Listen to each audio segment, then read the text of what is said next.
आपने हर सूरत। तो चले जी, हम कह रहे थे I never that author writes in such a way that his thoughts are perfectly easy to follow. किसने किसने किया जी?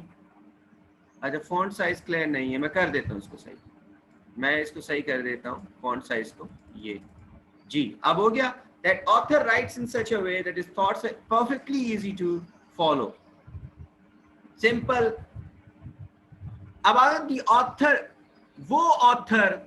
वो लिखारी इस तरीके से लिखता है कि उसकी सोचों को समझना बहुत आसान है, यही होगा ना इसका। तो इसको इनकैप्सुलेट कैसे करना है? इसको करना है कि दी राइटर इज ल्यूसिड। ल्यूसिड एक जनरल वर्ड है, यहाँ पे वोकैबुलरी का पता चल जाता है कि कौन कैसा है। ल्यूसिड का मतलब है कि जो समझ आने वाला हो। तो या फिर the writer is easily understood. तो अगर सिंपल करना है इसको, जब राइटर राइट्स ना लिखे, क्योंकि राइटर लिख दिया तो इसका मतलब वो राइट ही करते हैं, वो लिखने वाले। ऑथर लिख दिया तो आप लिखने वाले ही लिखा रही है। तो इस तरीके से कर सकती हैं।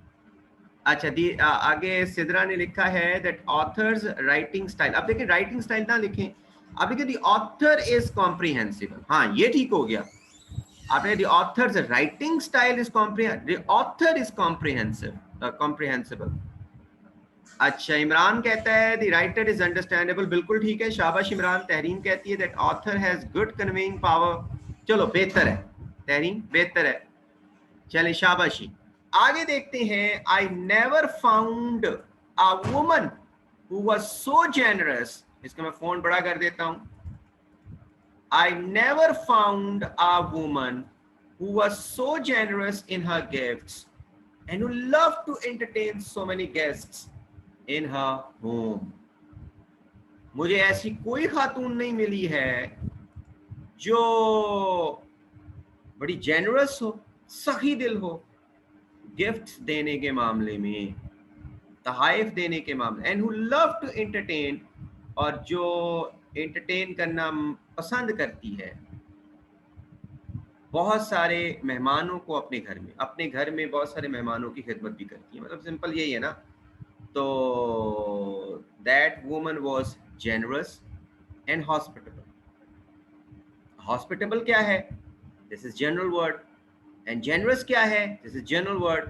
तो जेनरस वहां पे भी आप आ गया है। आप कहेंगे जो वर्ड को कैसे कॉपी कर लिए, तो वर्ड को कॉपी कर सकते हो।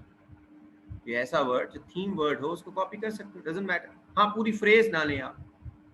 That woman was was the most generous and hospitable.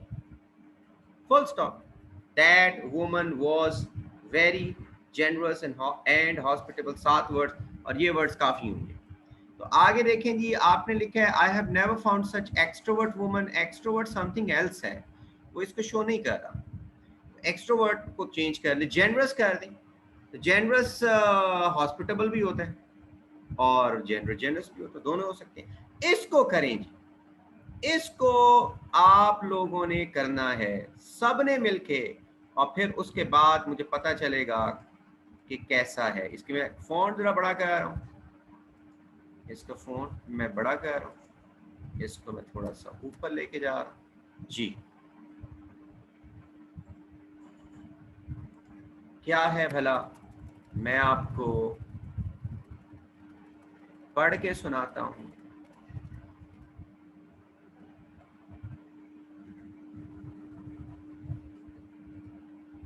Profit सल्लल्लाहु अलैहि वसल्लम, इसको मैं ऊपर कर देता हूं। अब आपके सामने ये वाज़ेह हो गई ये चीज। चलिए,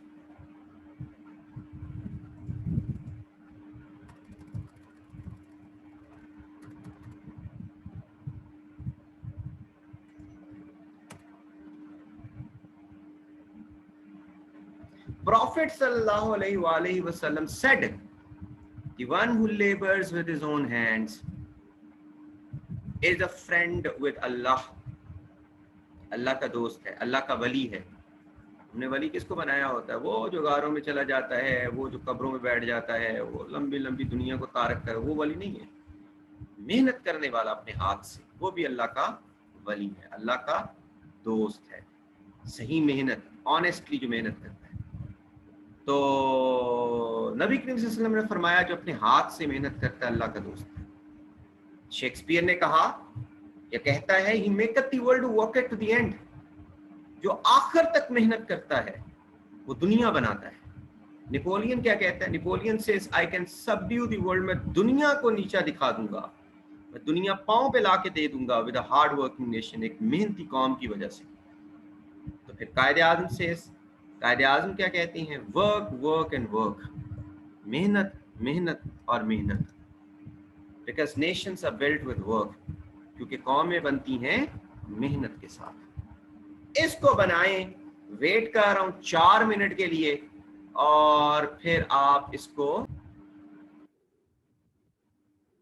शाबाश तहरीम, आपने बोला है all the famous personalities insisted to work hard, शाबाश, गुड। अच्छा इमरान, आपने कहा है all legends including prophet Muhammad सल्लल्लाहु अलैहि वसल्लम सेज वर्क इज ग्लोरी, शाबाश।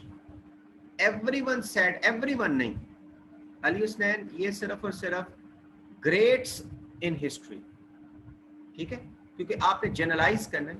जनरलाइज कैसे करेंगे? प्रॉफिट सल्लल्लाहु अलैहि वसल्लम the greatest human being in history, Shakespeare great in history, Napoleon great in history, कायदे आजम ग्रेट इन, ऑल ग्रेट्स या great personalities in history have emphasized upon hard work, have stressed upon hard work, have sung the glory of hard work. Hard work is the key to success। Sidra, आपने बीच में वो एक चीज नहीं बोली कि all greats people, क्योंकि ये देखो, अब जनरलाइजेशन की एक और चीज पहचान देखें। जैसे हम मैथ्स में निकालते हैं ना, एक कॉमन निकालते हैं, मतलब आपने लिखा है 2a प्लस 4ab, तो इसका जनरल क्या होगा? 2a निकलेगा। तो वो हमने निकालना है, यानी प्रॉफिट सल्लल्लाहु, शेक्सपियर, नेपोलियन और दूसरी चीजें। तो क्या निकालेंगे हम? इनका कॉमन निकालेंगे। कॉमन क्या होगा? सबका ग्रेट पर्सनालिटीज ऑफ हिस्ट्री, ठीक है, एक कॉमन इसका निकल गया। बाकी उन्होंने जो जो कहा है, और अगर सिमिलर थॉट्स दी हैं तो सिमिलर थॉट्स को आपने एक ही जुमला बनाना है उसको। अच्छा, एक आपने ये चीज सीखी, और दूसरा इसमें से ये चीज सीखा कि इनडायरेक्ट सेंटेंसेस में आपने समरी लिखनी है। आपने डायरेक्ट सेंटेंसेस यानी कि कॉमास, ये इन्वर्टेड कॉमास लगा के आपने कोट्स नहीं डालनी। किसमें? समरी में।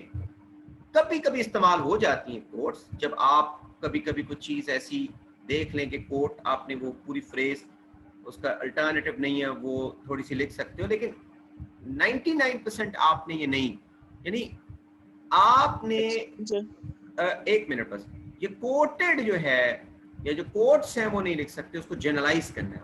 मसलन जैसे कि आपने कहा the great personalities in history have emphasised upon hard work, have stressed upon hard work, तो इसका मतलब है कि आप जनरलाइज कर रहे हो इन सारी थॉट्स को। जी अब बताएं जी, कौन बात कर रहे हैं? अभी किसी ने कुछ पूछना था।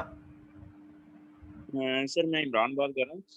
सर इमरान कहाँ से बात कर रहे हैं? कहाँ से बात कर रहे हैं? सर मैं लाहौर से बात कर रहा हूँ। जी इमरान बोलो। सर ये जब हम कैसी लिखते हैं और इसमें जब इस तरह के वर्ड्स आते हैं जैसा कि प्रॉफिट आ गया, तो प्रॉफिट के साथ सल्लल्लाहु अलैहि वसल्लम पीस बी अपॉन, ये सर लिख सकते हैं या इसको प्रेजेंट में लिखते हुए? देखें जी, एक तो हम मुसलमान हैं और मुसलमान होने के नाते हम सारे नबियों की इज्जत करते हैं, और अपने नबी सल्लल्लाहु अलैहि वसल्लम के आगे हम सल्लल्लाहु अलैहि वसल्लम लिखने का पूरा हक रखते हैं। लिखें।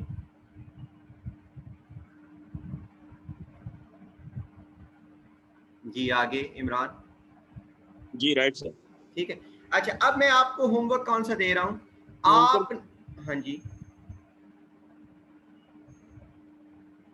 इमरान बोले जल्दी से। सर बस यही पूछना चाह रहे थे। चलें ठीक है। अच्छा, अब होमवर्क आपका क्या है? आप लोगों ने वो होमवर्क करना है और कल करके लाना है आपने। कल फिर मैं आपके साथ वो मिलकर डिस्कशन भी करूंगा और साथ में आप लोग जो है अपना चेक भी करती जाइएगा। साथ साथ में आप कमेंट बॉक्स में वो लिखते जाइएगा कि ये चीज़ें हमने लिखी हैं इतने इतने पैराग्राफ्स। तो कल का होमवर्क है इस ईयर, रीसेंट ईयर का जो पीएमएस का पेपर आया उसकी जो प्रेस है वो आपने करके लानी है। यानी पीएमएस 2020 शायद है, जो लास्ट अगस्त में पेपर्स हुए थे, उसमें आप गूगल पे जाओगे, वहाँ पे पीएमएस 2020 इंग्लिश पेपर निकालेंगे तो वो आपके सामने आ जाएंगे। उसकी जो पीडीएफ फॉर्म है उसको आपने अपने सामने रखना है और उसकी प्रेस करनी है घर में। दिस इज योर होमवर्क और कल हम इंशाल्लाह इस होमवर्क के ऊपर बात करेंगे। Thank you very much. Allah ताला आपका हामी नासिर हो। बोलो सर, एक बात पूछनी थी। हाँ बोले। सर, मेरा फर्स्ट ईयर था क्लास में, तो थोड़ा सा बता सकते हैं कि मतलब सीएसएस की इन्फॉर्मेशन चाहिए, लेकिन सब्जेक्ट टोटल आइडिया नहीं है, फर्स्ट ईयर है ना, स्टार्टिंग में। आप कहाँ से बात कर रहे हो? सर, मैं लालिया से बात कर रहा हूँ, डिस्ट्रिक्ट नोट्स। अच्छा, अली हुसैन, आपने क्या पूछा है कि सीएसएस के ऑप्शनल सब्जेक्ट्स के बारे में? Yes sir, compulsory